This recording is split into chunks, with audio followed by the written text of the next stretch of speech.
नमस्कार, good evening. आज का हमारा जो फ्री लाइव मास्टर वेबिनार है वो मेडिकल एस्ट्रोलॉजी के ऊपर है। इसे आप ध्यान से समझिए। बड़ा इजी वे है किसी भी रोग को जानने का और समझने का। मैं आपको ना एक पहले सिंपल सा पॉइंट समझाता हूँ। वैसे मैं इसके अंदर मिक्स चीज करा दूंगा। अ,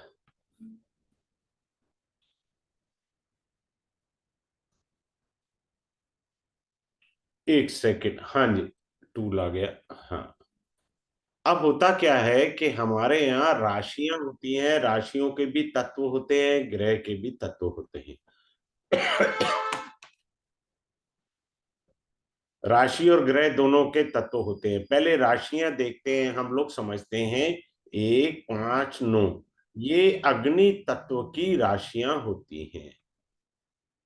2, 6, 10 ये पृथ्वी तत्व की राशियां होती हैं। 3, 7, 11 ये वायु तत्व की राशियां होती हैं। 4, 8, 12 ये जल तत्व की राशियां होती हैं। अब मैं एक अग्नि का ले लेता हूँ, एक जल का ले लेता हूँ आपको समझाने के लिए। अब अग्नि तत्व के जो ग्रह होते हैं वो सूर्य और मंगल होते हैं। क्लियर है? अग्नि तत्व के ग्रह मैं लिख देता हूं ताकि आपको इजी हो जाए। और जल तत्व के ग्रह होते हैं चंद्रमा और शुक्र होते हैं। अब ये अग्नि तत्व के ग्रह अगर अग्नि तत्व की राशि में बैठेंगे तो शरीर में पित्त की, एसिडिटी की अधिकता हो जाएगी। सिंपल सी बात है, कोई दिक्कत नहीं है। आपको राशि देखनी है, राशि किस तत्व की है, उसमें कौन सा तत्व वाला ग्रह बैठा है। अब जल तत्व में मान लीजिए यहाँ चंद्रमा किसी भी राशि में बैठा है और दो पापी ग्रहों से प्रभावित है, तो आपको कफ का रोग जो है ना आम आदमी की तुलना में ज्यादा पीड़ा देगा। कफ का रोग ज्यादा पीड़ा देगा। हमेशा याद रखिए, ग्रह और राशि तत्व को ध्यान में रखना परम आवश्यक। अगर हम इसको ध्यान नहीं रखेंगे तो गलती करेंगे ही करेंगे। राशि तत्व ध्यान देना है और ग्रह के तत्व पर ध्यान देना है। इन दोनों का मिक्सर ही हमको एक तो रोग देता है। ऐसे बहुत सारे सूत्र हैं, वो मैं बताऊंगा। तो हमको समझना है इस चीज को बारीकी से। अब आगे चलते हैं इस चीज को समझने के लिए। बड़े ध्यान से देखिए और समझ लीजिए। देखिए, ग्रह अपना जो रोग देते हैं वो दशा के अंदर बलशाली। याद, एक अच्छी सी बात मैं सिखा देता हूं। आप किसी भी एंगल से कुंडली देख रहे हो, ग्रह के कारक तत्व ग्रह की दशा में अच्छे से प्रकट होते हैं, अदरवाइज नहीं इतना वो प्रभाव रखते। जब भी दशा आएगी ग्रह अपने तत्वों को पूर्ण रूप से प्रकट करेगा। सिंपल सी बात आप समझ लीजिए। वक्री ग्रह भी रोग देते हैं, नीच के ग्रह भी रोक देंगे, अस्त के ग्रह भी रोक देते हैं, मार्गी ग्रह भी रोक देते हैं। ये चीज हमको समझना है। सारे के सारे रोग जो है हमें देते हैं, लेकिन उनका संबंध देखना है, किस प्रकार से संबंध है। अब जैसे एग्जाम्पल मैं एक वक्री ग्रह का देता हूं। मान लीजिए किसी का बृहस्पति वक्री है और पाप प्रभाव में भी आ गया। क्लियर है? तो उसको लीवर का प्रॉब्लम हो सकता है, जॉन्डिस उसे हो सकता है। सिंपल सी बात है, कोई इसमें रॉकेट साइंस पढ़नी नहीं है। एक तो ग्रह वक्री होने से उसमें चेष्टा बल आ गया। क्लियर है? दूसरा क्या हुआ, वो पाप प्रभाव में भी आ गया। तो जो है उसकी जो एनर्जी है बॉडी के अंदर वो अनबैलेंस हो गई।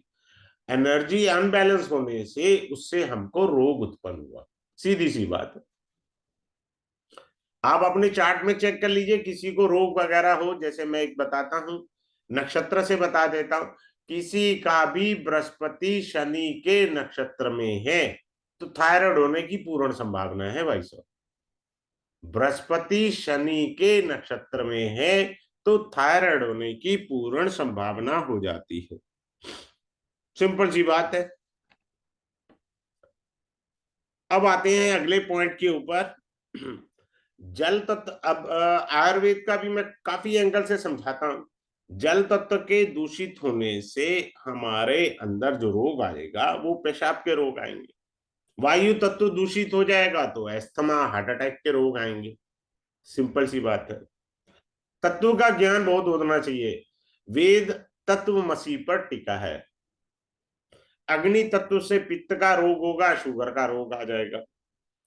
आकाश तत्व के दूषित होने से, बृहस्पति आकाश तत्व था जो मैंने अभी आपको बताया, और शनि के नक्षत्र में आने के कारण उसको थायराइड हो गया, जातक को, जो भी किसी के चार्ट में हो। तो आकाश तत्व के कारक बृहस्पति है, तो थायराइड हो सकता है, कान आंख के रोग हो सकते हैं। क्लियर है? इस तरह से हमने समझना है। अब एक और चीज बताते हैं आपको, बड़ी अच्छी, ध्यान से आप सीखिए और समझने का प्रयास करिएगा कैसे क्या है। अब ये सेकंड हाउस हमारी आईज का होता है, आई का।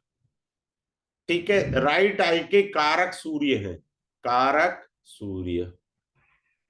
और कुंडली में राइट आई का कारक कौन है? Second house. क्लियर है? हाउस एंड सूर्य अगर एफ्लिक्शन में है तो क्या हो जाएगा? आईसाइट वीक हो सकती है। सिंपल सी बात है, हड्डी कमजोर हो सकती है। मान लीजिए किसी की कुंडली में सूर्य, चंद्रमा और शनि बैठे हैं, आईसाइट वीक है, कुछ दिमाग लगाना ही नहीं है, क्योंकि ये राइट आई है, ये लेफ्ट आई है, ये मेलेफिक प्लेनेट है, बात खत्म। क्या दिक्कत हमें खोजने की? आ गया ना पाप प्रभाव में, सूर्य भी आ गया, चंद्रमा भी आ गया मेलेफिक इफेक्ट में, तो आपकी आईसाइट वीक है। सो देखो, कभी भी एस्ट्रोलॉजी जब आउट ऑफ द वे आप जाके सीखेंगे ना, डिक्टम वाले अंदाज में, you will never get the astrology. आपको एस्ट्रोलॉजी कभी नहीं आएगी जब तक आप उसको रिदम से सीखना नहीं चाहेंगे। सूत्र के बिना एस्ट्रोलॉजी अधूरी है। हम लोग तीर तुक्के मारते रहते हैं, वहीं गड़बड़ होती है। अब मैंने कहा ये सेकंड हाउस है, मान लीजिए सेकंड हाउस में राहु या केतु बैठ गए, बात क्लियर? और सूर्य जो है उसके साथ में शनि बैठ गया। अब आप समझ गए सूत्र क्या हुआ?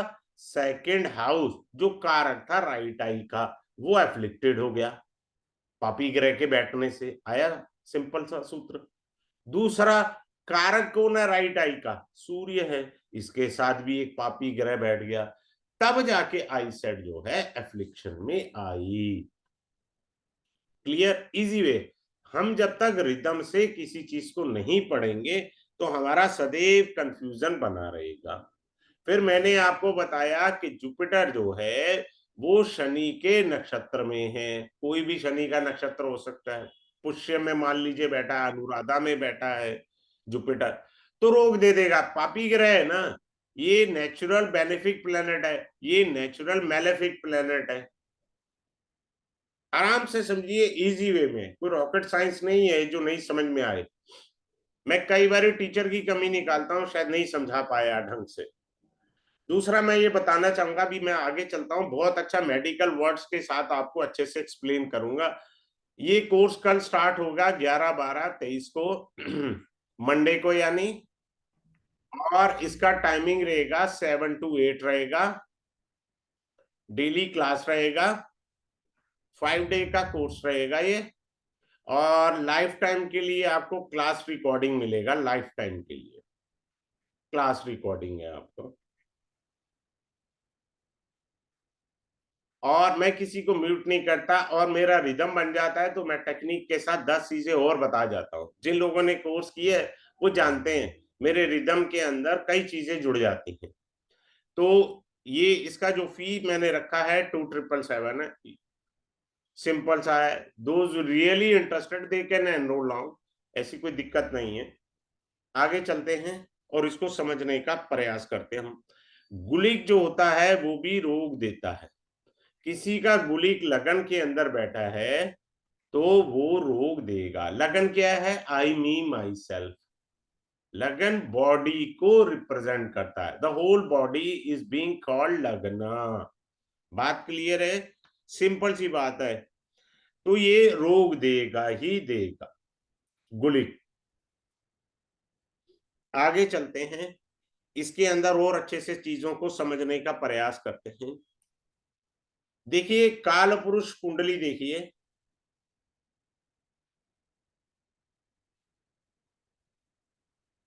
इन राशियों पर खास तौर से फोकस करिए। छठा राशि जो आपकी क्या है, रोग की, कन्या राशि। ये डीप रोग की है आपकी राशि। क्लियर है? ऐसी राशि अगर लगन में आ जाती है 6 या 8, तो आपको सावधान हो जाना चाहिए। लगन आपकी बॉडी है भाई, आपकी कन्या राशि का लगन बन गया किसी का, या वृश्चिक राशि का लगन बन गया, तो आपको सदैव सावधान रहना चाहिए कि रोग की उत्पत्ति कभी भी आ सकती है। दूसरा, हमको ग्रहों को देखना है। बात क्लियर? एक बड़ी सुंदर बात बताता हूँ, सूर्य यहाँ बैठा है, शनि यहाँ बैठा है। बहुत सारा एक मिसकॉन्सेप्शन लेके लोग बैठते हैं, दुर्भावना सी लेके बैठते हैं कि ये हार्ट अटैक देगा। भैया हड्डी भी तो तोड़ सकता है, सूर्य हड्डी है। और शनि का काम है डिटैच होना, अलग होना, तो हड्डी टूट के यानी अलग हुई ना। जरूरी थोड़ी हार्ट अटैक, हार्ट अटैक भी आ सकता है, डेट इज ओके। बट हमेशा इतना बुरा मत सोचो भैया, अच्छा ही सोचो। सिंपल सी बात है। आपको दिख गया किसी का सूर्य शनि इकट्ठे बैठे हैं, तो भैया आप कैल्शियम खाओ ना।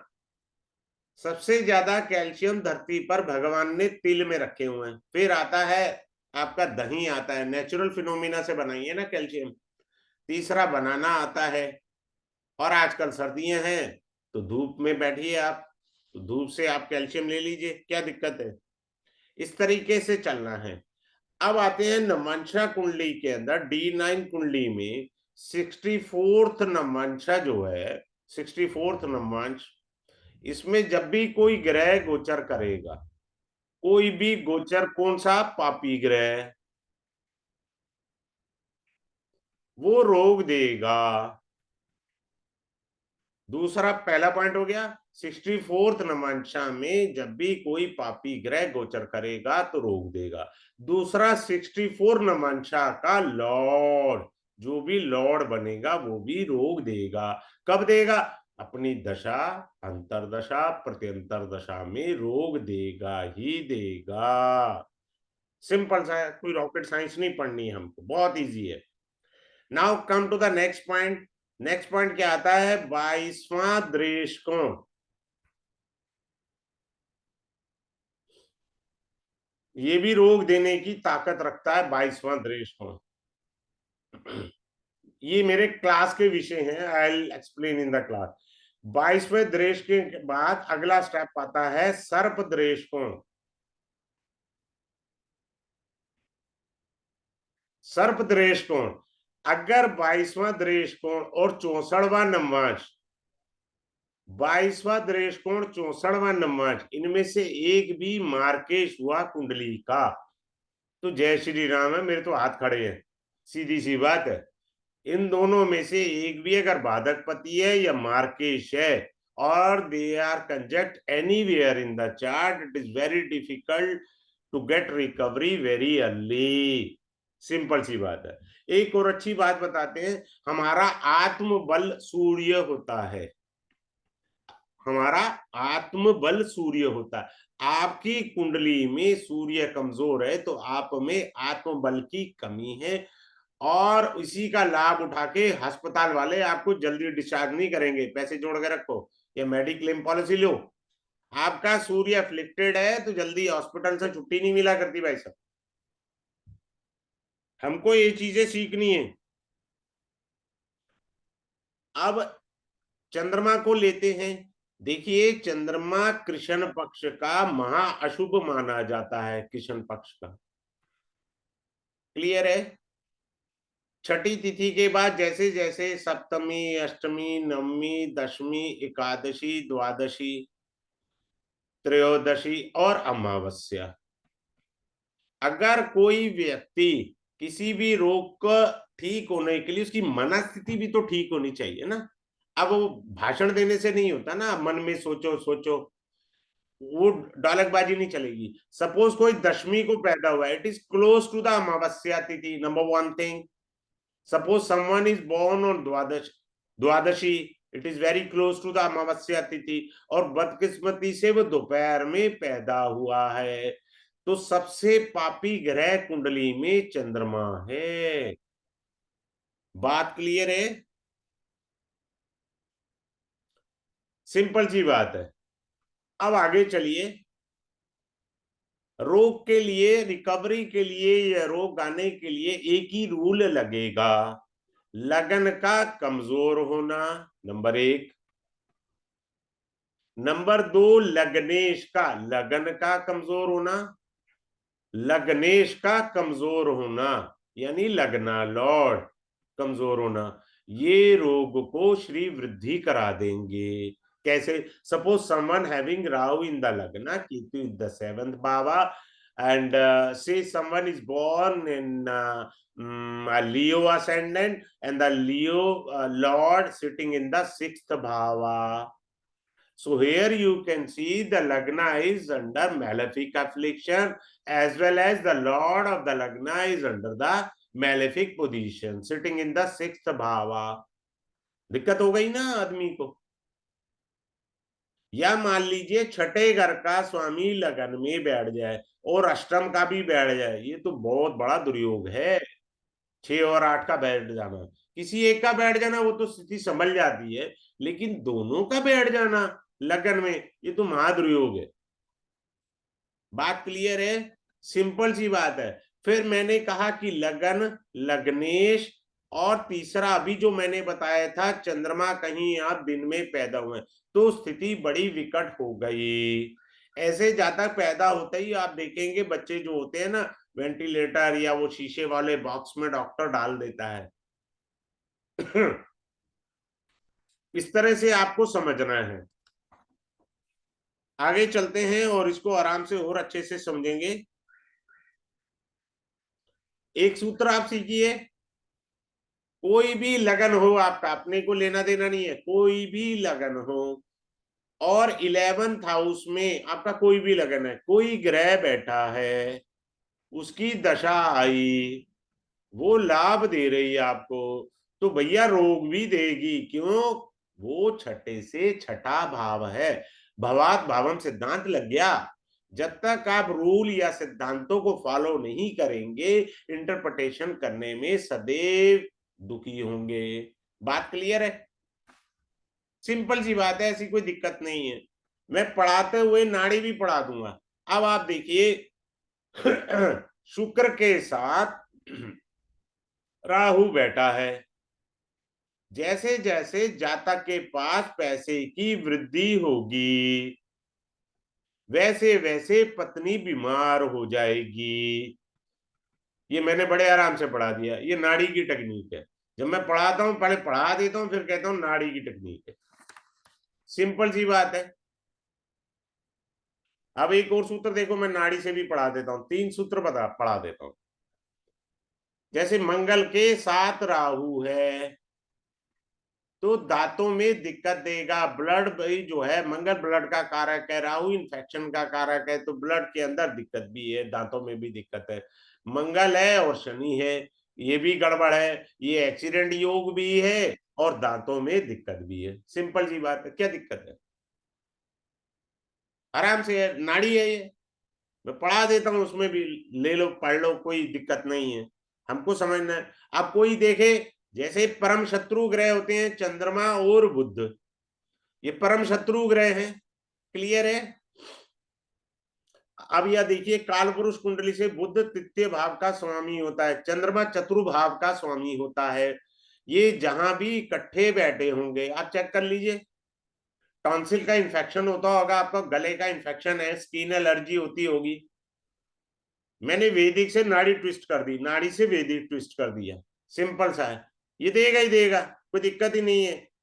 मेरी क्लास में कई लोगों ने कंफर्म किया है कि सर हाँ हमको दिक्कत है। सिंपल सी चीज है, आप चेक करिए, आप चार्ट लेकर बैठिए कि आपके चार्ट में है और कैसे होगा। आगे चलते हैं। आगे ये देते हैं मगा, मूला और अश्विनी। अगर इस नक्षत्र में कोई व्यक्ति पैदा हुआ है और मंगल की दशा आ जाए, तो रोग तो होकर रहेगा ना। ये नक्षत्र किसके हैं? केतु के। सिंपल सी बात है। दशा किसकी आ गई? मंगल की। तो रोग आएगा ही आएगा, क्योंकि केतु कुंजवत, कुंज किसे कहते हैं? मंगल को। केतु कुंजवत होता है। इस चीज को आपने समझना है बड़े आराम से। आगे चले।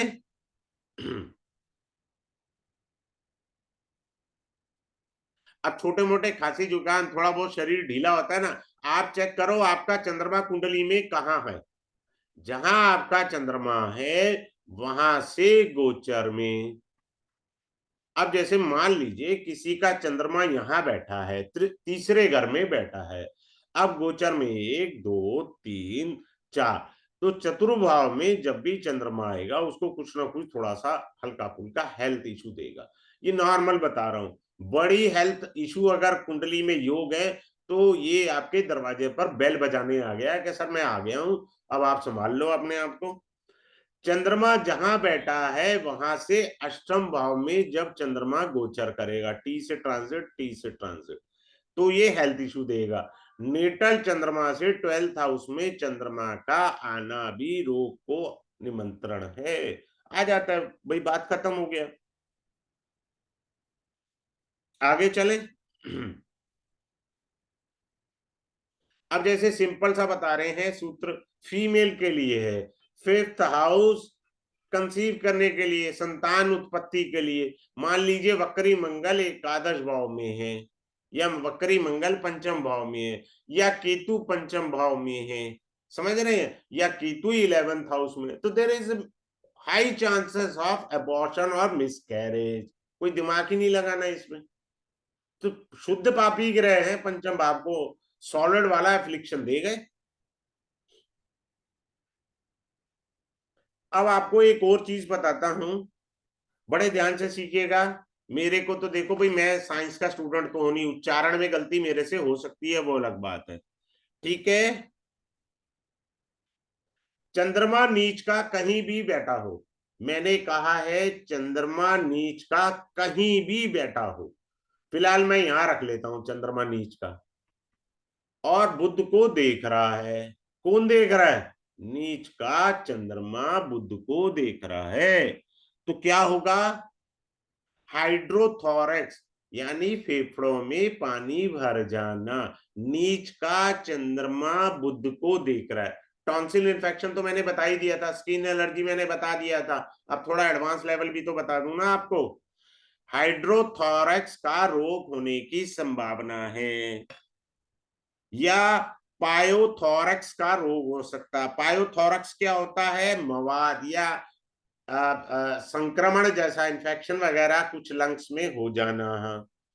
फिर क्या है? हाइड्रोन्यूमोथोरैक्स की भी संभावना है, वो वायु का भर जाना फेफड़ों में, या हीमोथोरैक्स हो सकता है, फेफड़ों में खून का भर जाना।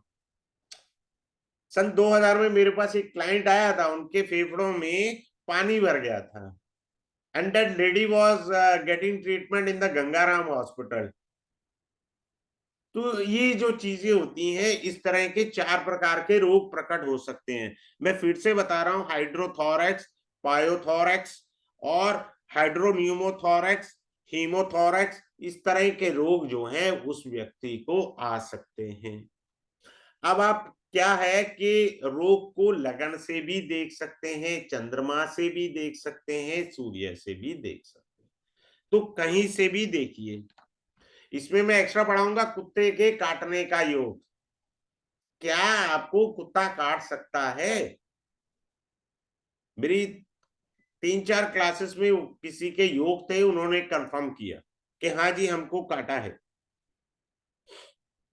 आगे चलते हैं, गुलिक और बाधक पति।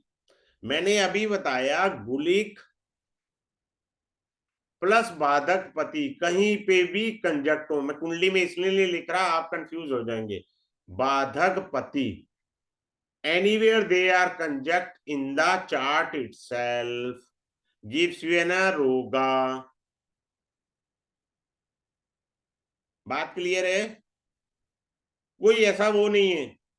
देखिए चंद्रमा बालारिष्ट का कारक होता है, कमजोर चंद्रमा जो होता है वो क्या देता है, आपको 12 वर्ष की आयु तक कमजोर बनाए रखता है। अब आप देख लो अपनी कुंडली में कि क्या आपका चंद्रमा कमजोर है, तो 12 वर्ष तक आप ढीले ढाले ही रहे, क्योंकि वो शास्त्र के अनुसार है, 12 वर्ष की आयु तक उसने वो दिया कमजोरी। सीधी सी बात है। बात क्लियर है? आगे चलते हैं। देखो, बुध जब लगन में बैठता है, बड़े ध्यान से सीखिए, बुध लगन में बैठेगा तो होल बॉडी की स्किन है। क्या कहा मैंने? पूरी बॉडी की स्किन। अगर बुध कहीं पे बैठ गया, बात समझ रहे हैं, बुध मत ये 4th हाउस में बैठा है, तो केवल बॉडी के इस पार्ट की स्किन को रिप्रेजेंट करता है। ये डिफरेंस है। बुध से सोराइसिस के रोग होते हैं, क्योंकि बुध स्किन का कारक है ना। सोराइसिस के रोग होते हैं, आर्टिकेरिया के रोग होते हैं। बुध से क्या होता है? एक तो सोराइसिस का रोग होता है, दूसरा आर्टिकेरिया का रोग होता है। If your mercury is under too much malefic affliction और इन अलोंग विद द डेबिलिटेशन, तो बड़ा खतरा रहता है। तो ये रोग आता किनको है? सिंपल सी बात है, मैं डाइट से ही बता देता हूं। जो लोग दूध के बाद नमकीन खाएंगे ना, उनका भंडाधार पक्का है। फुलवारी जैसे चितकारे वाले भी रोग आ जाते हैं, स्किन में व्हाइट व्हाइट स्पॉट से होते हैं। तो आदमी को कभी भी दूध के बाद नमकीन चीज नहीं लेनी चाहिए। दही के साथ अचार नहीं खाना चाहिए, गुण गर्म होते हैं। रात को दही हजम होता नहीं, पता नहीं लोग क्यों खाते हैं। मेरे को राजधानी में किसी ने वो दही दिया रात को खाने के साथ, मैंने तो किसी को पकड़ा दिया, भाई साहब आपने खाना नहीं तो ले जाओ वापस। पूछ लो भाई, किसी को श्रद्धा है तो खा ले। लोग खा लेते हैं, ये नहीं देखते रात में पेट में पड़ा रहेगा, भैया वो हजम नहीं होगा। हमको ये समझना है अच्छे से। आगे चलते हैं। अब मैं आपको एक चीज बताता हूं बड़ी सुंदर सी, इस चीज से आप सीखिए।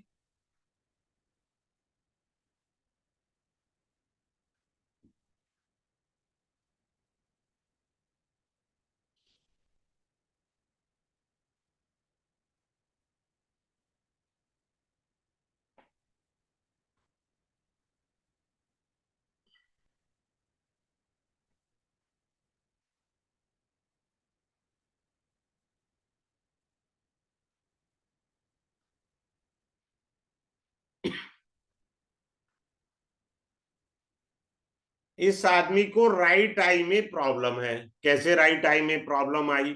ओ सॉरी, चंद्रमा लिखना भूल गया, इट्स माइंड मिस्टेक। अब ये लेफ्ट आई है। लेफ्ट आई का लॉर्ड एग्जॉल्टेड है।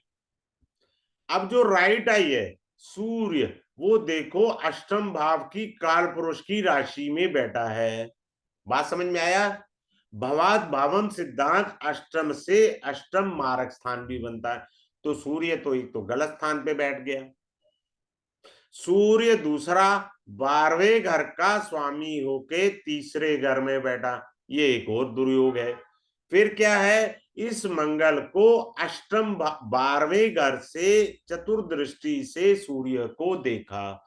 इस मंगल में केतु का भी प्रभाव है और सूर्य की राशि भी अफ्लिक्टेड है। दूसरा घर हमारी राइट आई है। राइट आई का तो स्वामी शुक्र अपनी राशि में बैठा है, यहाँ क्या दिक्कत है ना दिक्कत भाई साहब? कारण इसको जो है राहु देख रहा है। बात क्लियर है? राहु कौन है? वक्री ग्रह होता है सदैव, सदैव वक्री ग्रह होता है राहु। बात क्लियर है? और ये मंगल जो है, ये वक्री ग्रह के साथ बैठ करके, केतु भी सदैव वक्री होता है। समझ आया? दूसरा एक पापी ग्रह तो राहु देख रहा है, द्वितीय भाव पर राइट आई वाले घर को शनि भी देख रहा है। तो दो मैलेफिक ग्रहों का एफ्लिक्शन भाव पर आया। बात समझे? दो मैलेफिक ग्रहों का प्रभाव द्वितीय भाव पर आया और राइट आई का कारक सूर्य है, उसके ऊपर दृष्टि मंगल की है। जो वक्री ग्रह के साथ 12वें घर से देख रहा है। तो राइट आई में जातक को भेंगापन आया।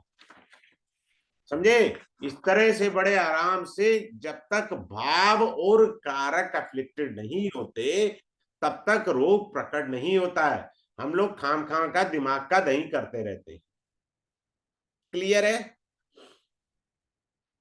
अब आप देखिए, मैं एक और टेक्निक शेयर करना चाहूंगा। मान लीजिए किसी की कुंडली में बृहस्पति के साथ मंगल या केतु बैठा है।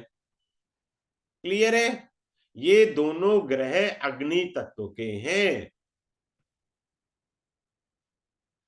अब आइए मैं नाड़ी से पढ़ा देता हूं, क्या दिक्कत है। ये जीव है, जीव अग्नि तत्व से प्रभावित हुआ तो इसको हाई बीपी का रोग हो सकता है। चेक कर लो आपको है या नहीं। खाम खाम लोग मिसकंसेप्शन में रहते हैं कि जुपिटर केतु बैठे हैं, गुरु चेला योग है। खा गए हो गया, हार्ट अटैक तक देने की ताकत है इसमें। याद रखिए, याद रखें, केतु और मंगल ये आपको फिल्म की शूटिंग दिखाने ले जाएंगे, उसको कहते हैं ऑपरेशन थिएटर। इन दोनों में ताकत है ले जाने की। अंग भंग करने की ताकत केवल शनि महाराज में है, क्योंकि शनि महाराज डिटैच, वैराग्य, त्याग, अलग होने के कारक हैं। Keep it in mind. सीधी बात, नो बकवास। If anyone having Mars anywhere in the chart, suppose someone is having Mars over here and transit Saturn comes on 8th bhava, so the mutual aspect of Mars and Saturn gives an accident yoga. अगर छोटा मोटा दांत का रोग है तो भैया कर करा लो तो मुक्ति हो जाएगी। तो इस तरीके से हम चलेंगे, ऐसी कोई दिक्कत नहीं है।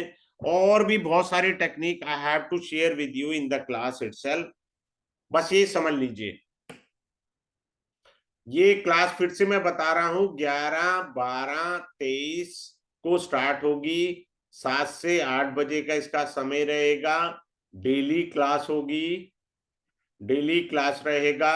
5 क्लासेस का कोर्स रहेगा और इसकी क्लास रिकॉर्डिंग आपको लाइफ टाइम के लिए मिलेगी, लाइफ टाइम के लिए।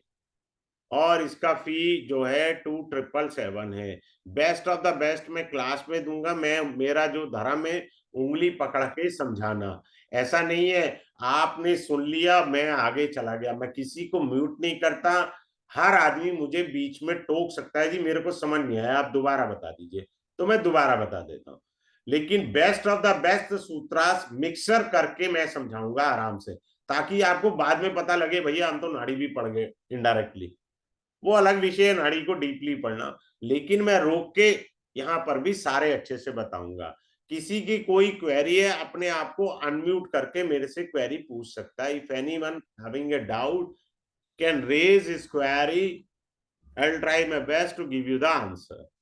किसी का कोई क्वेरी है तो मुझे बताइए, otherwise we are going to wind up the class. इसमें मैं ऑपरेशन वाली भी चीज बताऊंगा। लोग मृत्यु पर वो देखते हैं, पंचक देखते हैं, ऑपरेशन पर पंचक नहीं देखते हैं, वो गलती करते हैं। सेकेंडली, हाँ बोलिए अंजू जी, आपसे हाथ जोड़ के विनती है, कैमरा ऑन कर लीजिएगा जिनको भी क्वेरी पूछनी है, मेरी ये विनती है। अच्छा सर। हाँ जी बोलिए। नमस्ते सर। नमस्कार जी, बोलिए।